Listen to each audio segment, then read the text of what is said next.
എടേ,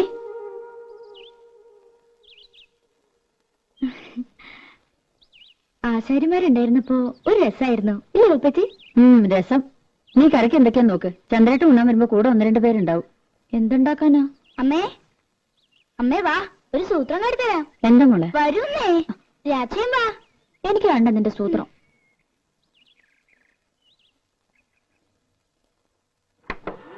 ഇപ്പൊ കാട്ടിത്തരാട്ടോ.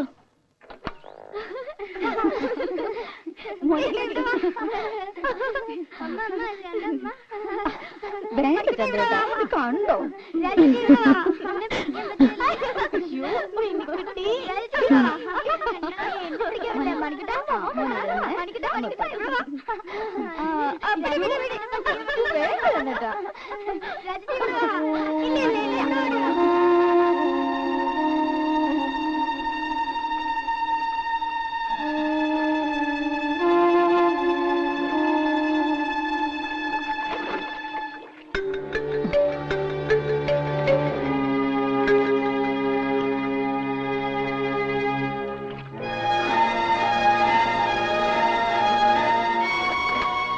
മതി, എനിക്കൊരു തലവേദന. ഒന്ന് കിടക്കട്ടെ. ഇനിയും കൊറേ ഉണ്ടമ്മേ. ഇറങ്ങി പോടി അവിടുന്ന്.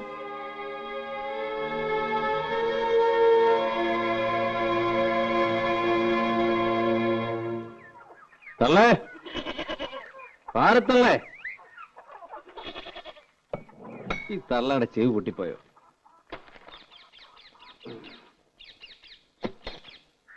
പാരത്തള്ളേ.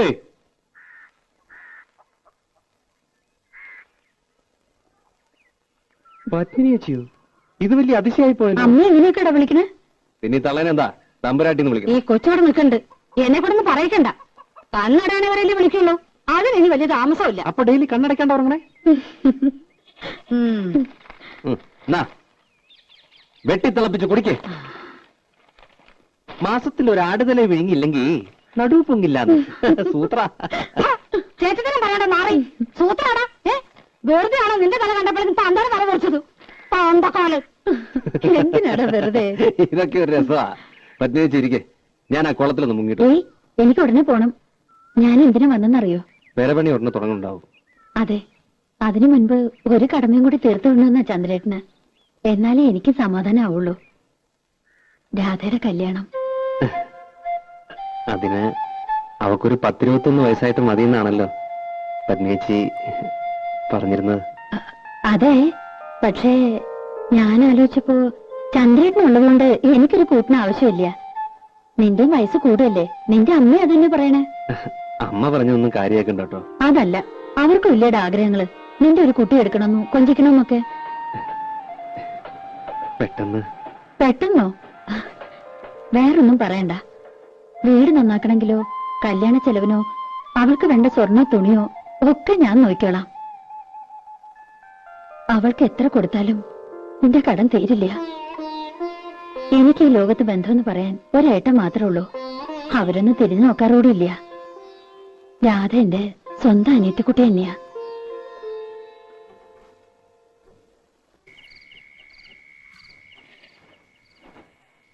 കൊടുക്കുന്നതിലൊന്നും എനിക്ക് വിരോധം ഉണ്ടായിട്ടില്ല. പക്ഷെ എനിക്ക് മനസ്സിലാകുന്നില്ല, ഇത്ര പെട്ടെന്നൊരു ആലോചന. പെട്ടെന്നുള്ള ആലോചന അല്ലല്ലോ. പണ്ടേ അവൻ കെട്ടാനിരുന്ന പെണ്ണ് തന്നെയല്ലേ? അതെ, എന്നാലും പെരപണിയാണെങ്കിൽ തുടങ്ങാൻ പോണു. അതിനിടയില് അവളിവിടെ ഇല്ലാണ്ടായാല്. അവളല്ലല്ലോ പെരപണിയണത്. അടുക്കളപ്പണിക്ക് ഞാനൊരാളെ കണ്ടുവച്ചിട്ടുണ്ട്. ആരെ? ആരായാലും എന്താ, പണിക്ക് ആളുണ്ടായ പോരെ? വല്ലതും വായിച്ചു പിടിച്ച് തിന്നണ്ടടി. അങ്ങനെ രുചി പിടിക്കണ്ട. ഇത്രയും നാളും തിന്നുകൊണ്ടിരുന്നത് രാധ വെച്ച് വിളമ്പിയതല്ലോ.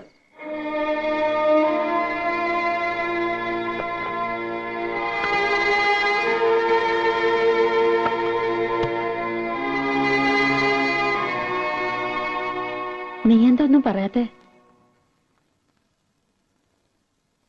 മനസ്സിൽ എന്താന്ന് വെച്ചാ പറയേ. ഒന്നുമില്ല. 2-3 കൊല്ലം കൂടി കഴിഞ്ഞിട്ട്. അവനിപ്പോ പ്രായം എന്തായെന്ന വിചാരം? എത്ര നാളെന്ന് വെച്ചാ അവൻ കാത്തിരിക്ക. അവന് മനസ്സിലാക്കണ്ട നീ.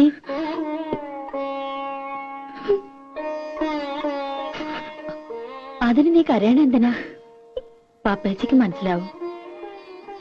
എത്ര അടുപ്പുണ്ടെങ്കിലും കല്യാണം എന്നൊക്കെ പറയുമ്പോ ഏതൊരു പെൺകുട്ടിക്കും ഉണ്ടാവും പേടി. നിന്നെ അവൻ പൊന്നുപോലെ നോക്കിയോളും. ഇങ്ങനെ കരയാൻ അവൻ ഒരിക്കലും ഇടവരുത്തില്ല. എന്തേ കരയാവള്? ഏയ്, എന്റെ പത്മിനി വെറുതെ അവളെ എന്തിനാ നിർബന്ധിച്ച് സമ്മതിപ്പിക്കുന്നേ? കല്യാണം എന്നൊക്കെ പറഞ്ഞ ഓരോരുത്തരുടെ ഇഷ്ടാ. അതിനവൾക്ക് ഇഷ്ടക്കേടൊന്നുമില്ല. ആ, ഞാൻ കാലിക്കറ്റ് പോയിട്ട് ചിലപ്പോ ഒരു ഇത്തിരി ലേറ്റ് ആവും. ആ കോൺട്രാക്ട് ഒന്ന് കണ്ടിട്ട് വരൂ.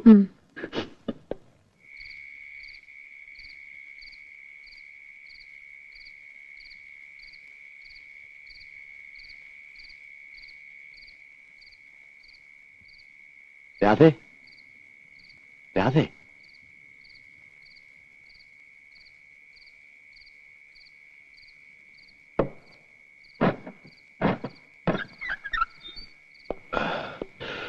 പപ്പേച്ചി കിടന്നു. 10 മണി വരെ കാത്തു.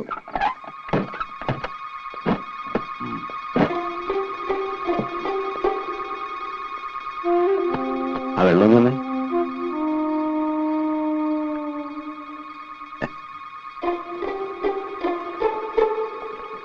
നിന്റെ കൈ കൊണ്ട് തന്നിട്ടാന്ന് തോന്നുന്നു. നല്ല മധുരം.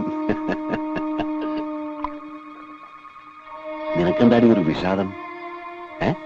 നിനക്കിഷ്ടമില്ലെങ്കിൽ അവന് കെട്ടുമെന്ന് കേട്ടോ. ശരിക്കും പറഞ്ഞ ഒരു ചേർച്ചയില്ല. കുരങ്ങന്റെ കയ്യിൽ പൂമാല കിട്ടിയ പോലെയാവും.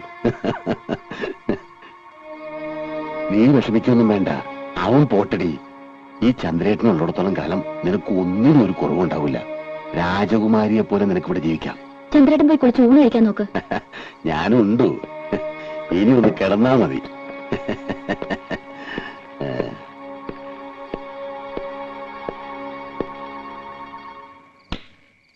ലൈറ്റ് ഓഫാക്കണ്ട. ഇനിയിപ്പോ നീ എന്തിനാ ഇവിടെ ഒറ്റയ്ക്ക് നിൽക്കുന്നേ? വാ, നമുക്കൊരു കിടക്കാം. ചന്ദ്രേട്ടാ, ഞാൻ പറഞ്ഞില്ലേ ഉച്ചയ്ക്ക് നന്നായിട്ട് പറ്റില്ലേ? നീ അത്ര ശരിയാവില്ല.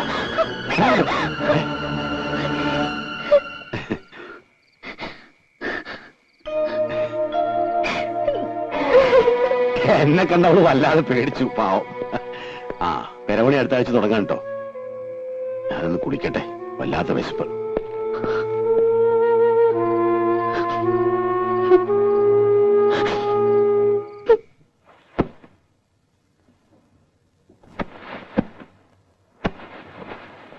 അതിനും മാത്രം ഇവിടെ എന്താ ഉണ്ടായ പത്മിനി ഇപ്പോ?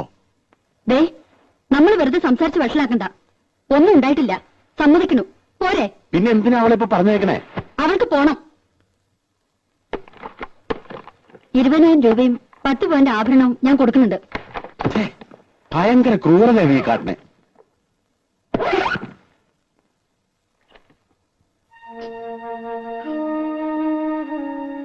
രാജി എന്തിനാ കരയണേ? രാജി കരയണ്ട.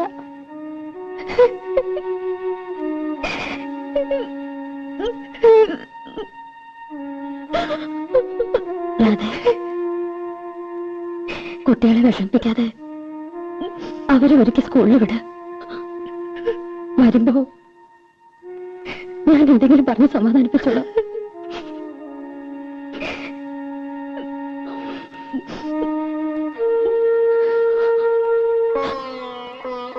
മോളെ, പപ്പേച്ചയുടെ ജീവിതം മാത്രമല്ല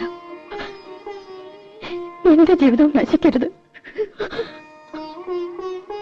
അതുകൊണ്ടാ പപ്പേച്ച